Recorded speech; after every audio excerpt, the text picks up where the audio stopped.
United States makes up approximately 5% of the global population. However, it holds 1/4 of the total global prison population. In the 1970s, the United States adopted a tough on crime stance and began the war on drugs, and since then has achieved the highest rate of incarceration in the world. According to the New York Times, the rate of incarceration has risen from approximately 110 to 751 inmates per 100,000 citizens since the war on drugs began. Nobody can deny that getting criminals off the street and behind bars is inherently a good thing, or that crime rate has gone down. However, the mass of people that the states currently has in prison is obscene, and the rate of recidivism is unacceptably high. I have done extensive research on this topic, and I would like to share with you today some of the issues within our prison system, as well as some of the steps we can take to fix it. Let's begin by addressing what's wrong with our prison system. The current system, too caught up in punishing rather than correcting, ignores measures to prevent crime. The war on drugs itself, as mentioned previously, has caused a massive spike in the prison population. The justice system's involvement in the drug epidemic, while putting dealers and manufacturers behind bars where they belong, also puts their victims, even first-time offenders, in those same institutions, where their rehabilitation is overlooked.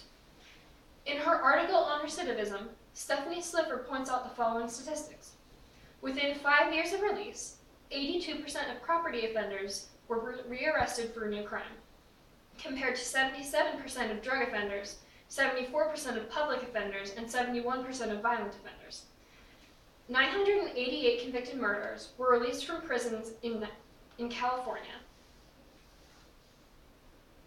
over a 20-year period, and 10% were rearrested for violating parole, with only 1% rearrested for new crimes. None of the 988 were rearrested for murder, and none went back to prison over that 20-year period. The focus on rehabilitation for violent crimes cannot be condemned. However, the lack of effective rehabilitation for non-violent offenses unnecessarily floods the system with repeat offenders that could, if properly reformed, be living their lives on the outside in compliance with the law. According to the Federal Bureau of Prisons, drug offenses alone make up 46.3% of all prison inmates, of all crimes resulting in incarceration. Taking 77% of just that 46.3%, 35.7% of all convicts are re-entering the correctional institutions only for a drug-related offense. Now let's take a look at what we can do to fix this issue. Recidivism, wherein the justice system fails to effectively rehabilitate criminals, plays a major part in mass incarceration.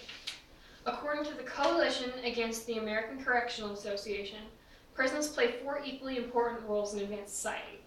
They provide retribution, deterrence, incapacitation, and rehabilitation. If punishment is doled out, but only as punishment, but not also as correction, the entire point of a correctional facility is missed, and it fails to rehabilitate its charges, only addressing a symptom rather than the root of the problem. Therefore, we need to focus more on the rehabilitation aspects of our prison system.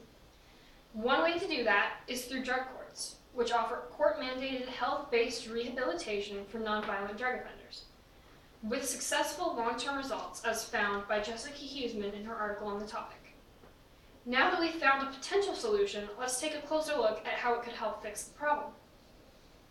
Drug courts, as a method of punishment, cuts to the root of the issue and offers punishment while still keeping nonviolent drug offenders out of prison. Huseman also found that it is especially successful with parents who have that incentive to stay clean.